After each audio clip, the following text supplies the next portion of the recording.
Welcome to the I Made a podcast, where we hear from podcasters about what they've learned since starting their own show so you can do the same.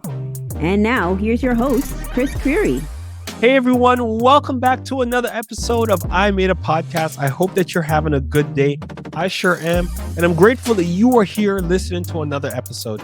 Today, I'm speaking with Danielle Shea. Now, she is a healing coach for sexual abuse survivors. Now, her podcast is called Danielle Shea Podcast. And I would encourage everyone to listen to it because this is the podcast. Now, most of the times when we listen to podcasts, it's because we want to be educated about something, want to be entertained about something, or we want to be informed about what's going on. But this is a podcast that you will need to listen to because it gives you tips and strategies if you are dealing with the emotional trauma of being a survivor of sexual abuse. So this was a really powerful conversation that I had with Danielle. So I would encourage all of you to listen and check out her podcast because it's really powerful. And we learned a lot of things that she does with her podcast that you can apply to your podcast or even your business if you're a coach in whatever area or sphere that you are a specialist in. So there was a lot of awesome things that we talked about in this episode. So let me go and get Danielle right now, and I'll be back at the end of this episode to close things off. Hello, everyone. Welcome to I Made a Podcast. Today, I'm talking with Danielle Shea, and her podcast is called the Danielle Shea Podcast. Danielle, how are you doing today? I'm great, Chris. I'm really excited to be chatting with you. Just like our conversations off screen were just so genuine and beautiful, and your energy is amazing. So I just met you, but feel like I've known you for at least a few months at this point. Like I'm excited for this conversation. Yeah, this is going to be great. Yeah, I feel the same way. So listen, now we just met, right? But there are people who are listening right now who have not heard of your podcast yet or who have not listened to anything that you have done before. And they are listening to you right now for the first time. Can you tell us a little bit about yourself, what you do, what your podcast is about, and what you do for your work? Yeah, I would love to. Hi, listeners. I'm excited to be chatting with you. Thanks for tuning into this episode today. So my name is Danielle Shea. I'm a healing coach for sexual abuse survivors. I work with survivors all over the world and help them transition from survivor to thriver. And so my entire purpose for my coaching as well as my podcast is to give people who have experienced this specific type of trauma the tools that they need in order to live a joyful and fulfilled life, reclaim their power, and build their confidence. And so all of the episodes are packed with just as much content that is digestible and accessible as possible so people can take action on their healing and actually get the tools that they need in real time that is working with people who are healing from this type of abuse in real time as well. That's awesome. Awesome. So now, do you, in terms of your profession, I think on your profile it says that you're a healing coach for sexual assault survivors. Can you talk to us a little bit about what you do there? Yeah, definitely. So I take it from a very different perspective. So a lot of people ask like, oh, so you're a therapist. No, I am not a therapist. I'm not a trained therapist. I have lots of different certifications, healing, trauma-informed coach, counselor for sexual abuse survivors. So I have certificates to back up what I'm able to do, but the way that I approach it is very different. Many of my clients, they say that therapy was re-traumatizing for them. And also it's very stigmatized as well in many parts of the world and for specific types of people as well. And also the accessibility to therapy is difficult, and we don't need to get into all of that. But so the way that I approach it is from a healing perspective. So it's very from a life coach perspective. So many of my clients, they've been through different types of programs, or they've been to therapy, and now they're in a place in their life where they're like, okay, great, I have the basics, but now what do I do? Like life still sucks. And so when they work with me, we walk them through my 12-week program called Thrivers Academy. And from there, we build the actual practical tools and skill set that they need in order to sustainably live a joyful and fulfilled life. Not just come in for a session or walk through processes that are going to be re-traumatizing, but really reclaim their power and put themselves in the driver's seat of their healing. And so, yeah, the main way that I work with my clients is through my one-on-one coaching program, Thrivers Academy.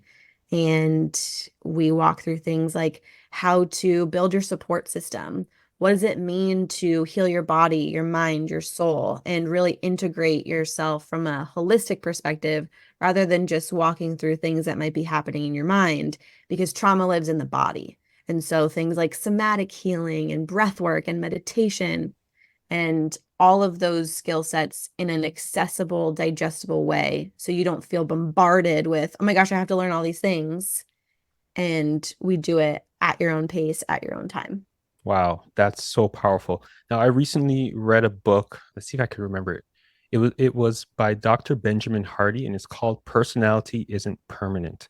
Mm. There was, I don't know if you've heard of that book before, but in a chapter in that book, he talks about trauma in your history or in that you went through in your life and how it actually can manifest itself in your physical body. Emotional traumas manifesting itself in your physical body. And I think, and this is so awesome because like there's a lot of podcasters out there, and a lot of people who have podcasts, talk about, whatever it is that's they're passionate about. But when I hear about your podcast, it's not that if someone wants to listen to it, it's if someone needs to listen to it, right? Yeah. Because if someone has been through a situation where they need to be healed from emotional traumas from the past, they need that healing. And it's not like if they want to listen to your podcast, it's people need to listen to your podcast. So I want to say thank you, for stepping out and for creating this podcast, because I think a lot of people will benefit from the things that you are talking about and teaching on your podcast.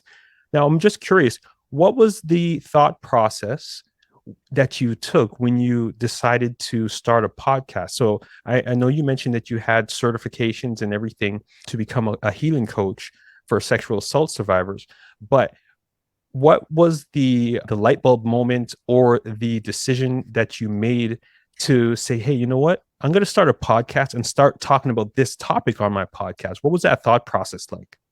Yeah. So I think this is a really fun story and question for people who are starting a podcast or even just kind of tinkering with the idea of entrepreneurship as a whole.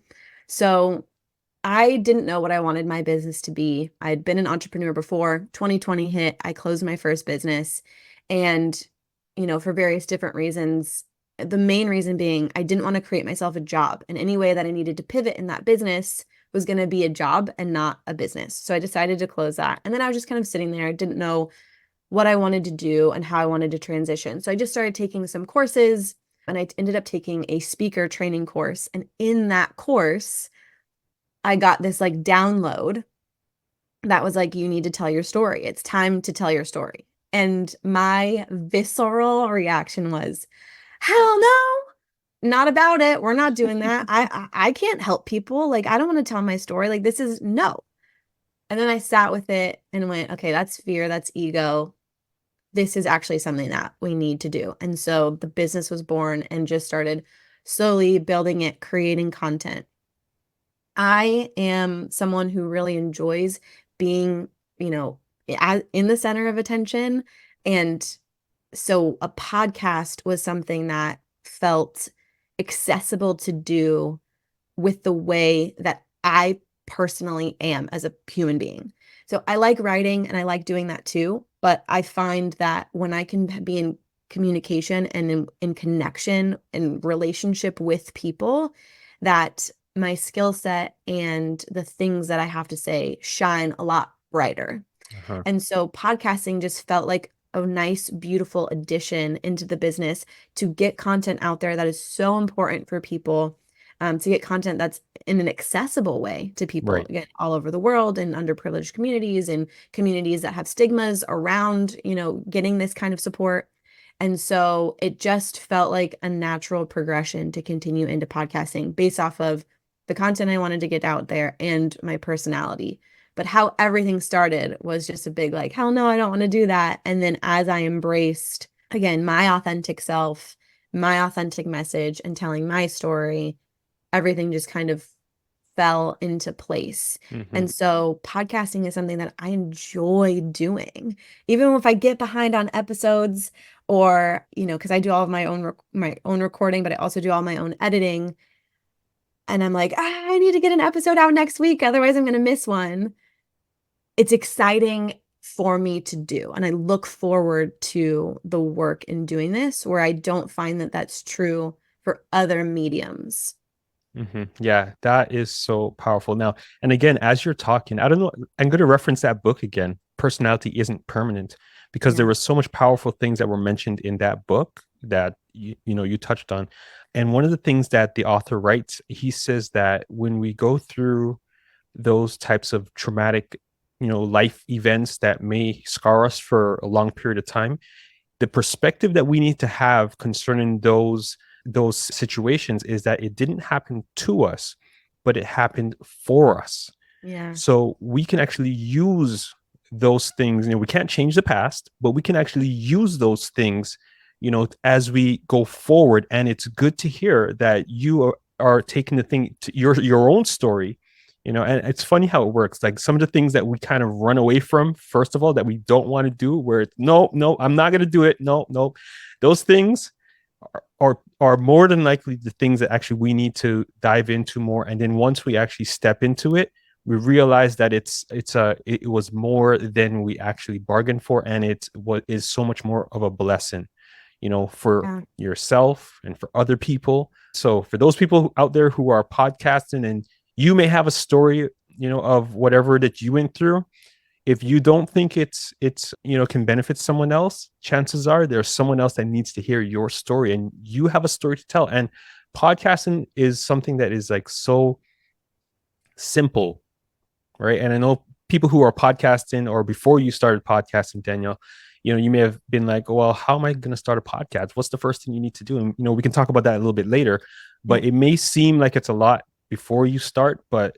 once you do get into it and just jump in, you realize that once you get into a flow, it's really simple, and you can get your story out there to begin to help other people, heal and grow and mature in things that they are doing. So I love what you've been sharing so far. Now And I just want to, if I can yes, just absolutely. real Please, quick, please, I please just want go. to like bold, underscore, highlight what you just said, that your story matters. Mm-hmm. And if you feel this urge to tell your story, there is a reason for that. And your story and your healing journey, whether that's, we're all healing from something. So whatever that is that's keeping you back, like I invite you to explore that, journal about it, meditate on it, talk to your friends about it. Like, why do I have this urge to tell my story? And then why is fear in the driver's seat for like not allowing me to tell my story? Because your story matters. It's something I tell my clients all the time. And I just want everyone listening to this podcast, like if you're here, you're listening to this for a reason. So try it out. See what happens. Like the worst that can happen is you decide, oh, it wasn't for you. And then you do something else. But your story matters, and your story could be someone else's survival guide for how they need to approach life or their next step in their healing journey. So Wow. whatever you've been through is so powerful, and you can turn that into something that is beneficial to the world. So Wow. thank you for sharing that, Chris. Yeah. Your story could be someone else's survival guide. Can you Mhm. just think about that for a moment? That is so powerful. If you think that your life or your story, the things that you've been through, may be insignificant, but your story could be someone else's survival guide. Oh, wow. That's just like, I don't even know. We could end the interview right now because I think you're. Well, just to add on to that really Yeah. quick, because those are not my words. Those are words that I have borrowed from someone else, and I'm about to borrow these words from another person. Mm-hmm. But what you think disqualifies you from telling your story because you've been through fear, you've been through abuse, or you've been through whatever you went through in your human experience, that actually qualifies you. Like you are a lived, experienced expert. Mm. So whether you have qualifications or you have certifications or whatever, you have a PhD in life Mm-hmm. and you are a lived, experienced expert. And because you have lived through it, that means that you have tips and tricks and tools that can benefit other people as well. Wow. Yeah. Absolutely powerful. Okay, so listen, I'm going to just stop right now, and I'm going to encourage everybody listening right now, you know, to I'm going to put links for Danielle's podcast in the description of this episode. So please go and listen to her podcast, and I have her socials there as well, so you can connect with her website, everything. Because the type of stuff that we are talking about now, and like I said, you may be hearing about this podcast for the first time right now, and it's not, but when you think about the topic and what we're talking about, it's not that you might want to listen to it, it's that chances are you may need to listen to her podcast, right? And then again, as you're talking, allow the conversation to just kind of minister to your mindset and your heart and your emotions, right? So that you can actually be healed, right? And now I listened to a few of your episodes, and there were some techniques and practical things that you go over in your podcast, both yourself and some of the guests that you've had on your podcast. Very, very like breathing exercises, journaling, super, super practical things that a lot of people probably don't know how to do. And I think this is absolutely great. So again, check out Danielle's podcast. Links are in the description of this episode. Now, I want to just maybe talk about like the collaboration aspect, because as I mentioned, there are other guests that you have on your podcast every now and then. And I want to talk about, how do you feel how that collaboration has helped you with regards to your podcast? And do you feel it's easy in this area that you are having your podcast in, or is it challenging to find guests? How does that work out for you? Yeah, such a good question. So I didn't know how I was going to get guests. And so Google or YouTube will teach you literally anything. And so I joined a Facebook group, and it was like, be a guest, find a guest. And in that, I put one post, just one post into one of those Facebook groups, and I had 50 people. Wow. I had 100 people respond, and I had 50 people like actually book interviews. And so that was back in, and I still have not finished that list of people who have decided that they wanted to be on the show. Wow. And it was a wow moment for me too, Chris, because this is such a taboo topic. It's like the taboo of the taboo. Mm-hmm. And I didn't anticipate the amount of people who said, I have my story and I want to share it. Because so many people, like all of us know someone who's experienced this specific type of trauma. Mm-hmm. But then there's a small percentage of people who actually want to tell their story. And so I've had guests on the show. It's not a requirement to have experienced this trauma to be a guest on the show, but I've had guests on the show who have experienced it, who haven't, but they have expertise and they work with people who have experienced this type of trauma. So I've had people on there who are counselors, who are social workers, who, they're here to tell their story, pelvic floor specialists. There's been words I've never even heard of before, and guests who are just giving those practical tools to be able to do that. And so it's really been an encouraging thing for me to continue to have guests, because it shows me that the need is out there as well, because there's other people who work with people who have experienced this trauma but haven't had the language in order to support them before. And so my audience is, yes, people who've been through this type of trauma, but it's also people like advocates, social workers, therapists, right, law enforcement, who are listening to get their own tools as well. And so it's been, having the guests has been this really wonderful synergy of support, not only for people who've been through it, but for people who need more resources so they can support the clients that they're supporting as well. I see. Yeah. That's actually, I didn't even think of it from that perspective, because yes, the people who have like emotional traumas and situations that they've been through and they need the healing, the people themselves, but also professionals who actually work with people, counselors, therapists, social workers, they will probably be benefit through listening to this podcast as well and learning through some of the things that you talk about. I didn't even think about it from that perspective, but yes, that's another group of people that will benefit by listening to your podcast. That's awesome. And yeah, the Facebook groups are wonderful for meeting new people and getting guests. So do you release one episode every week, or what's the cadence with regards to your episodes? Yeah. So I have 3 episodes a week. Oh, three. So Okay. they're structured in the following way, and you brought it up earlier on how there's like practical exercises. Hmm. So the way that I wanted to do my podcast was I didn't just want to come on there and talk. I wanted to actually give content that people could just grab and then take that and do something with it. And Right. so we don't heal through learning, we heal through doing. And just life in general. We don't do life through learning, we do life through doing. And so I wanted to have practical tools that you brought up before. So the podcast is structured in the following way. On Tuesdays, I release the main topic episode. And so when I have a guest, this is where the interview lives. Right. Otherwise, it's a solo episode that I'm introducing a topic. So a recent episode was when trauma invades your dreams and, what to do about that, resources for sexual abuse survivors.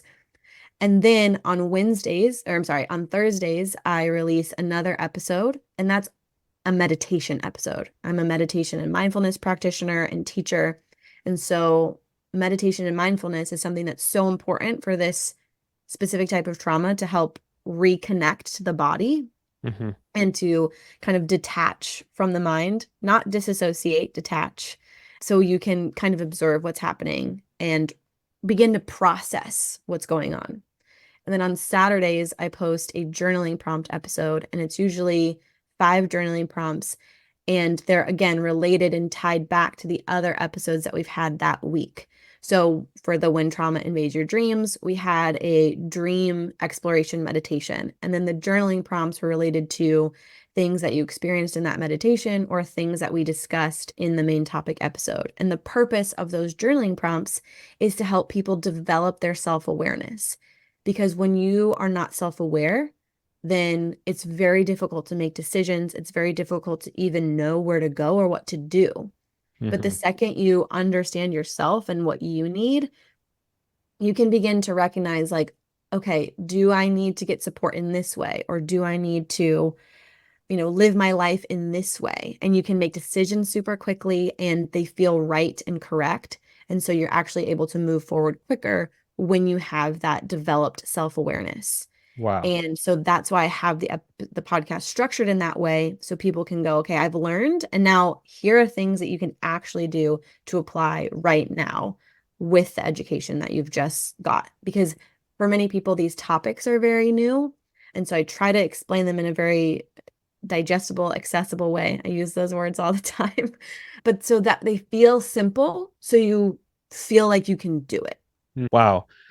If someone listens to one of your episodes on the Tuesday, chances are they're going to listen to the Thursday and the Saturday as well.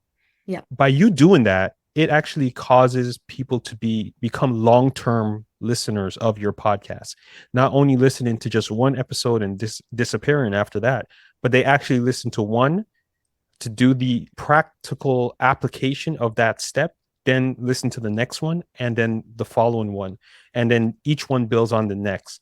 And Yeah. so it's like every week is basically like a series, Yeah, right? exactly. They're And like that mini is, series.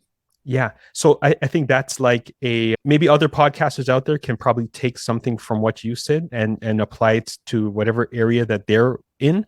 But I could totally see how what you are doing is actually important, right? For the people who are listening to your podcast, not only so that they can learn, not just, head knowledge, but actually, like you said, learn through actually doing Yeah. little practical steps, and that they can apply it after they listen to it and then move to the next step for complete healing.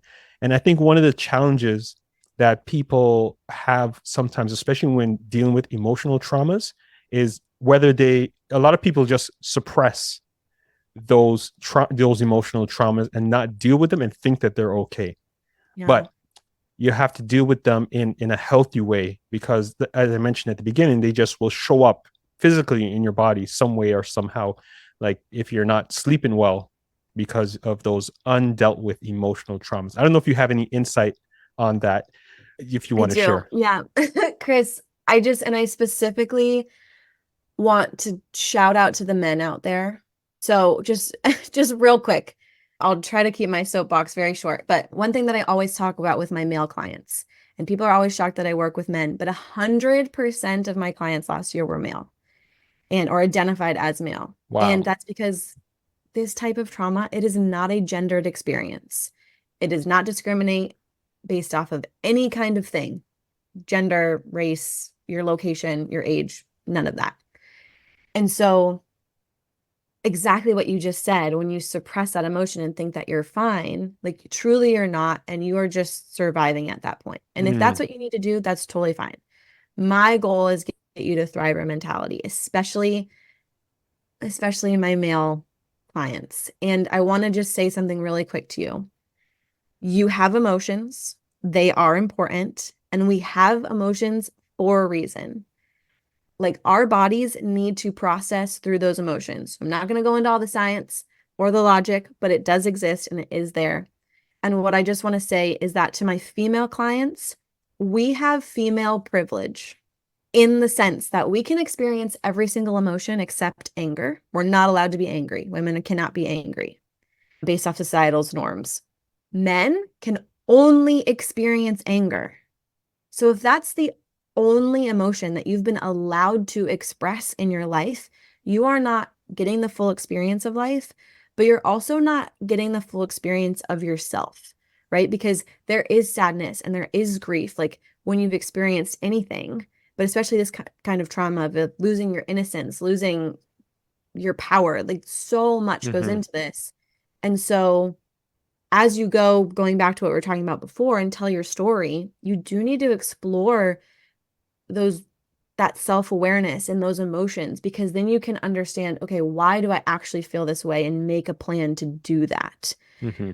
Which is why, telling your story is important. But even if you are a male and you're only allowed to experience anger because of the society that we live in, you are still not expressing your own true authenticity. And really tapping into that is actually tapping into your masculine energy and your power, and being able to move through that in a more authentic way.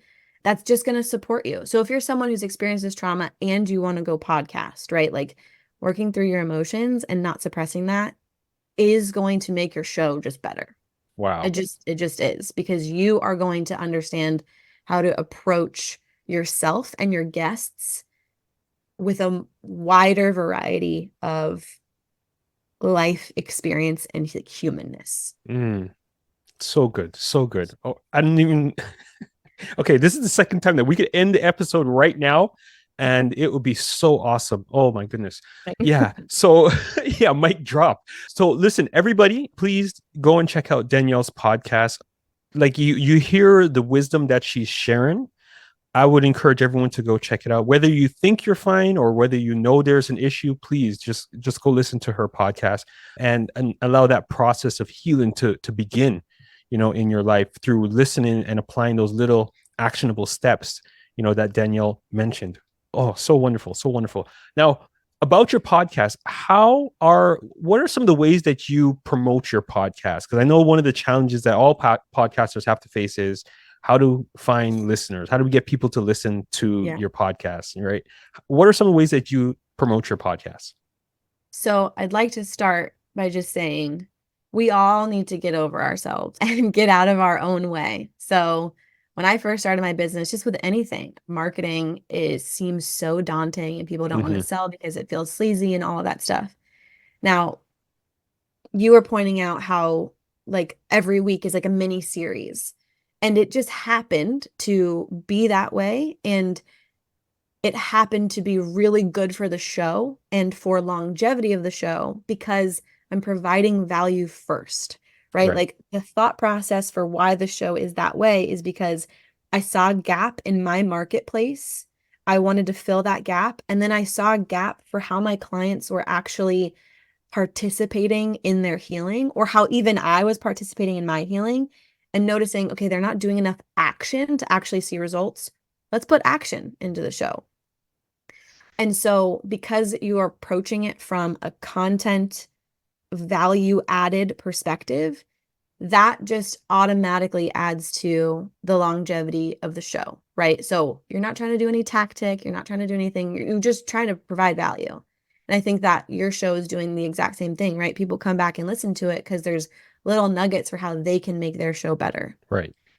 And you're not doing that as a tactic. You're doing it because that's the purpose. Right. So marketing starts there. And then it also starts with, we need to get over ourselves. You got to talk about your show over and over and over and over and over and over again. I tell basically everyone I meet either about my show or my best friend's show.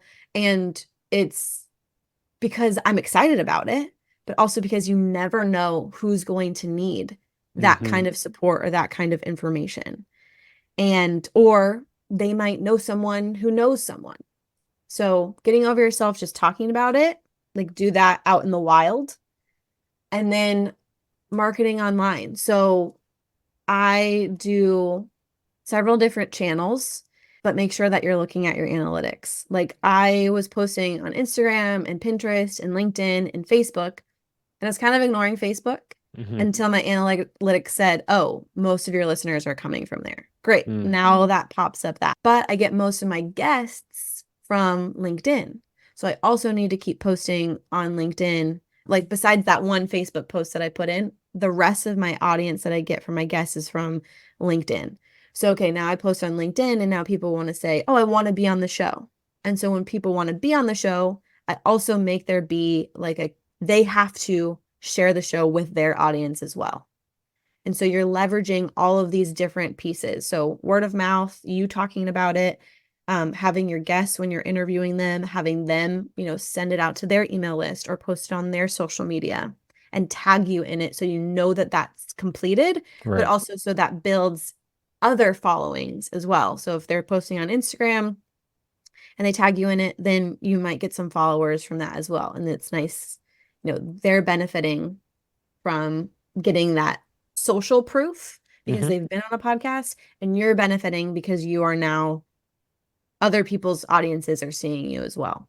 Yeah. And then, just checking your analytics, like where is that happening? Like if you're seeing a spike in one marketplace, then make sure that you're posting on there consistently as well. Yeah, wonderful.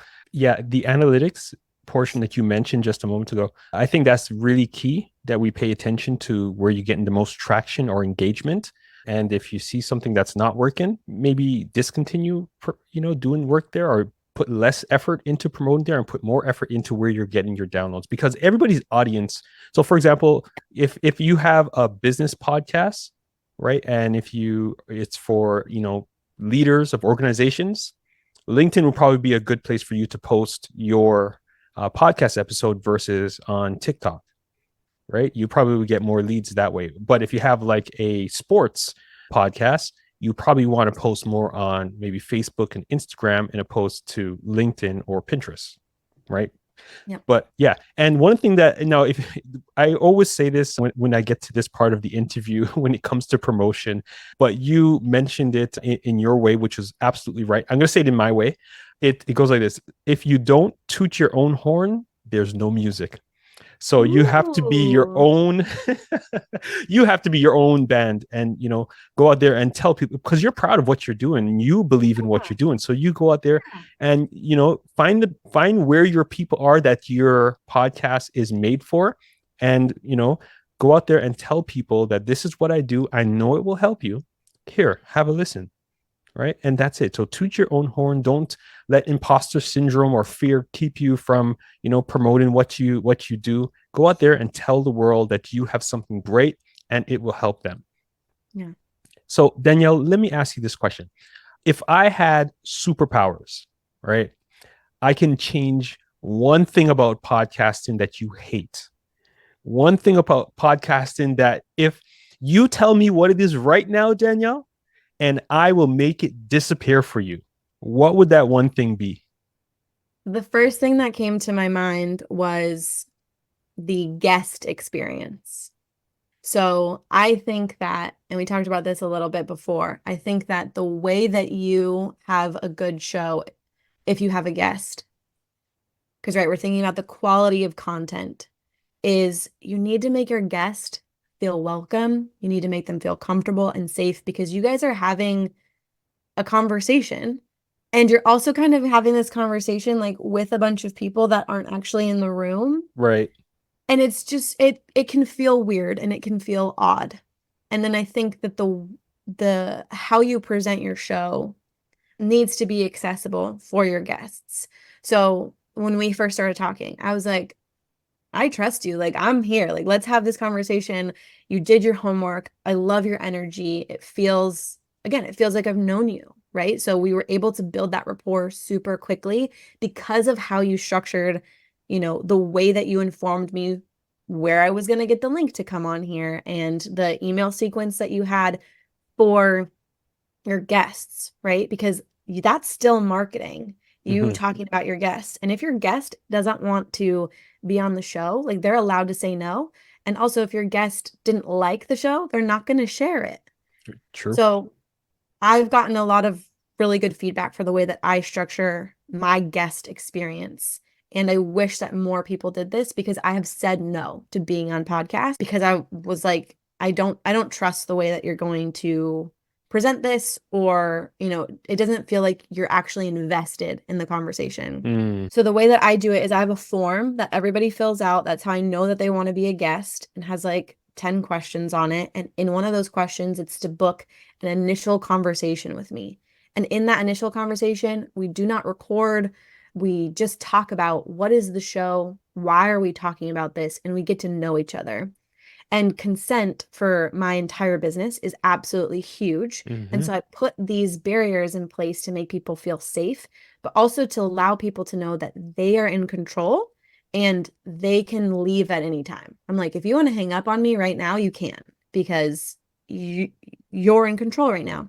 And so in that initial conversation, I talk about who is my audience. I talk about this podcast structure. I invite them to be part of the meditation and journalings. And then I ask them to just talk about themselves. And from there, I write their introduction, and then I send them their introduction to get, their stamp of approval before I, go to the recording. And then we schedule the actual interview during that call. Then in the interview, we have like a little opening. I press record right away so it doesn't feel weird when we just jump into it. And then at the end, we talk about, okay, what are the next steps? What's going to happen? And then I send them like big fat emails with information. Here are the links. This is what's happening. So that way, if they have like a virtual assistant, or if, everybody that you're interviewing is a busy person and, business owner as well. So giving them all the information up front. And that just makes for a great show, because people are they're like, oh, we got it. Like, this is going to be fantastic. And they're excited to show up rather than feeling nervous. Right. And that has been from the data that I've collected from my guests, is that they're like, that's just not happening in the podcast space. People aren't putting in enough of the front work to be able to make people feel excited about because a lot of people are nervous, or they don't know what to expect, and they're busy, and they might not be doing their own homework. So you're tooting your own horn in your emails as well, by showing them that you're a professional, that you're actually taking this seriously, and that you've done your own homework, because it's your show. Yeah. So if you could just if you could superpower and change that would be great. Wow. Yeah. And I think, like, for your show specifically, or shows like yours, I think all of those steps, it's absolutely necessary, though. Right. Because for the topic that you're dealing with, you don't want to have someone who is like not completely healed from their trauma coming on and sharing things on your podcast, which, it may be a disaster, if you allow them to come on. So I could see why you think that that's absolutely important, and anyone else out there who's listening, if you have a podcast that tackles very sensitive or very important topics like this, you're going to want to do your pre-work ahead of time to screen the people that you are going to interview, and make them feel comfortable before the recording starts. Maybe have a pre-meeting with them, to explain how the show works and everything like that. So yeah. That awesome insight that you shared. Completely. It does sound like a lot of steps, and right, that's how I do my show. And I'm not saying you need to implement all of these into, the show that you have, but what are the steps that you are doing? Like, are you sending reminder emails at a minimum? Like, this is a link. We are going to be video and audio recording. This is the time in like that person's time zone, so they know when to show up. Those things that are often getting missed in that experience, because again, you want to create quality from the get-go and not have to like try to put in quality in post. Yes. Oh, absolutely. Absolutely. Wow. Now, speaking of post production, when we talk about podcasting, what are some of your tools that you use, both software, hardware? And I know you said earlier that you do some editing yourself. What Yeah. are some of the tools that you use for your podcast? So I specifically purchased a Mac for my business because it comes with iMovie and I know how to use iMovie and it's super easy, it's free and it's there. Right. And so I use iMovie for everything editing wise because I can very easily remove all the background noise and change the audio without really needing to know any of that audio tech stuff. So that's the editing software that I use. I use Canva to create all of my graphics, Mm-hmm. which there's free versions of that. So that's for my thumbnails, but it's also if I want to trick the algorithm and thinking I'm doing a video, I will make a small video in Canva and cut that up a bunch of times, just paste that. So it still shows up as if it's a video podcast because that's doing better on the algorithm right now. But I don't actually have to like be on camera for those things. Wait, hold on a second. Sorry to interrupt. Can you break that down for me? Yeah. Okay. Tricking the algorithm. Can you talk? Yeah. What do you mean? So so right now I know that like video podcasts like this, they're just performing better, right? So when you're seeing people's faces, you're having that connection and it's just they're better performing videos. So Mm-hmm. that's great. I don't get in front of my camera every time I record an episode. So like the meditation and the journaling prompt episodes, they're not you're not seeing my face. And I do that because I want you to be focusing on yourself, but also because I do 3 episodes a week. I'm not doing hair and makeup every day to get to get in front of a camera. It's not happening. And that's how it's accessible for me to produce 3 episodes a week. So in Canva, I will create a like 30-second video, which is usually just my text kind of scrolling across the screen or like an image kind of popping up and then fading away. And then that rolls throughout the entire video. Oh, So I when see. I upload it, it is uploaded as an MP4. It's uploaded, as a video. And so Spotify, YouTube, they recognize it to be a video. So they're not performing as well as like maybe an interview would perform Mm-hmm. because you're seeing this face to face, but they are performing better than my just like audio filed podcast Interesting. episodes. Interesting. Yeah. So it's basically just like you said, a 30-second loop that just with your like a It's going. static image or something that just keeps looping throughout the entire episode. And Yep. then you upload it as a video podcast. Mhm. And that performs better than just the audio version of wow, interesting. I never thought about that. That's something I think I'm gonna try that. I'm gonna try Yeah. that. See how Do that it. works out. Oh, awesome. Awesome. I hope all the podcasters out there just learned something, about their podcast that they can actually easily implement using the free version of Canva, right? Yeah. Awesome. Yeah. So, sorry. So I interrupted to get All more good. from you because that was awesome. But you want to continue about the rest of the tools and software and hardware that you use for your podcast? Sure. So, for scheduling the guests and stuff, I use Calendly. I used their free version for a long time. Now I use their paid version because I just have a bunch of different calendars set up on there. I use Zoom to do any kind of pre-interview, but also the recording. I really like the way that Zoom is able to, record your audio files separately from each other. So that way, if someone was having loud noise, you can edit that separately. And the way that it, can either upload to your cloud or to your desktop. And then the rest of my like setup is literally just this Audio Technica mic and a ring light, which is behind me right now. And that's just like a USB plug-in. And I blur my background because I'm in my office space. And there's just like lots of projects happening over there that I Mm-hmm. can't like clean up right away. So blur that. And yeah. So I've just made it very accessible. I have a ring light, I have a mic, and then I use Zoom or I use QuickTime Player on my laptop to record just solo episodes. And that's my setup. And I'm 100+ episodes in, and that's my setup. Now, Wonderful. eventually I want to have, a better studio space, but that's it. Like you can make yourself have a great quality show with 3 things. Yeah, awesome, awesome. Wow.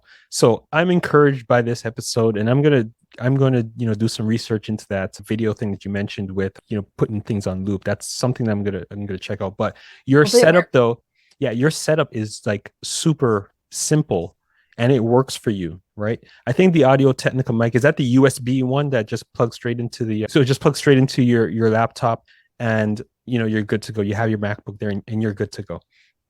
Super simple setup, and it works for you. 100 plus episodes.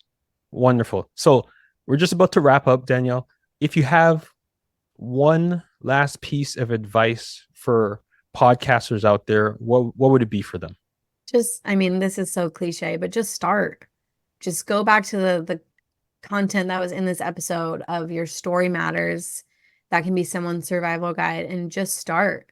Write down 50 ideas, and then you have a show. 50 ideas, you have a show. That's 50 weeks if you do one a week. Yeah. Or if you want to do one a month, like however it is, that's going to be your cadence, right? Mm-hmm. Just start and make that start something that can be consistent and sustainable for you.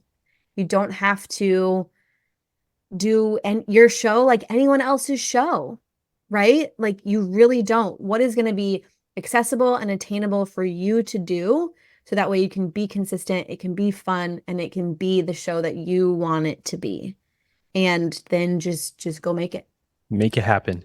Make it happen. I love it. Love it. So Danielle Shea, thank you for being on the podcast. Again, your podcast is called the Danielle Shea Podcast. And again, everybody, I made it easy for you to go and listen to her podcast. If you listen to this entire episode, trust me, when you listen to her podcast, you're going to get what you need from her podcast. Okay. So please go into the description and listen to her podcast, check out her social medias and follow her. So Danielle, thank you so much. I mean, I learned so much from this conversation. It was so wonderful. Thank you so much for being on I Made a Podcast. Chris, just so grateful for the time here. I love the show that you're doing, and it's going to be so encouraging for other podcasters. So thank you so much. I appreciate your time. All right, everyone, that's another episode of I Made a Podcast that is complete. Thank you for tuning in today. Thank you for listening and watching through the entire episode. Now, as I mentioned during the episode, I put links for our guests today in the description of this podcast. So you can go there and you can connect with them on social or follow their podcast, and you can listen to more of the content that they put out. And you can get access to my cheat sheet by clicking the link in the description. Now, if you just found the podcast, I want to let you know this podcast is available on all of the major podcasting apps. Just search I Made a Podcast on whichever app that you're using to listen to this episode right now, or whichever podcast app is your favorite, and you'll be able to find this podcast. The only thing that I'm going to ask you to do is put a 5-star rating and leave a kindly worded review so that other people can read it and know that they can expect to learn great things from this podcast. And I am grateful if you could do that for me. Now, as I always say on this podcast, the best time to start a podcast was 10 years ago. The second best time is right now. So go ahead and make it happen. And I'm here to help you. So you will hear from me again next week on I Made a Podcast. Peace.